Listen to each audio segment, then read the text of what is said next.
Izay ny lalao tatsy Mozambika fa mbola hijanona amin'izay tontolon'ny baolina kitra izay ihany tsika fa ho an'ny Sokazy Zazavavy kosa indray ity izay miatrika ny Kosafa Women Championship ho an'ny taona 2024 izay atao atsy Afrika Atsimo izy ity. Faharesena iray sy fandresena iray no azontsika teo amin'ny lalao roa izay efa notanterahana.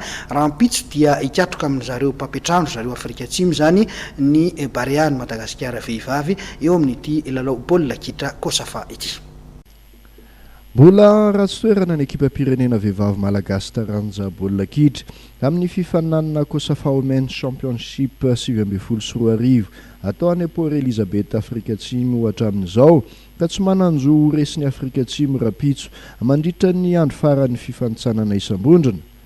Faharesena iray sy fandresena iray tokoa mantsy no azo ny vehivavy malagasy tao anatin'ireo lalao roa voalohan'ny fifanitsanana. Teo amin'ny andro voalohany aloha natao ny iraika amin'ny 3 Jolay lasa teo dia resin'ny Malawi tamin'ny saharoa ohatra ny ekipa pirenena vehivavy malagasy. Tahaka ny tamin'ny taona 2024 dia tamin'ny elanelan'ny saroa ihany nandresen'ny Malawi any malagasy.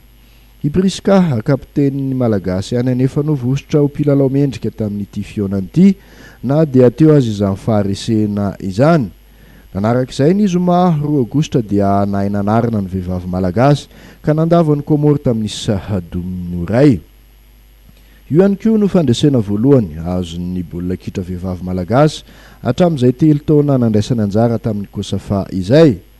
Mbola isara mpilalao malagasy ihany koa no voasafidy mpilalao mendrika indrindra tamin'ity lalao faharoa ity. Mariana fa nomotsan'ny Afrika Atsimo tamin'ny samavesatra 17 ohatra i Komoro ateo amin'ny andro voalohany ho an'ity vondrona misy ny malagasy ity. Ny tompo-tanàna izay mbola nandresan'ny Malawi tamin'ny saroa ray ihany ateo amin'ny andro faharoa. Fanambe goavana napetraky ny ekipa pirenena malagasy vehivavy amin'ity Kosafa 2024 ity moa ny andresin'ny tompo-tanàna amin'ny lalao farany amin'ny fifanitsanana isam-bondrona atao Rapoitso io. Na izany aza dia sarotsarotra ny akaran'ny malagasy amin'ny dingan'ny famaranana satria raha resiny Malawi amin'ny samidangana i Komoro dia izy ireo no mipetraka eo amin'ny laharana faharoa.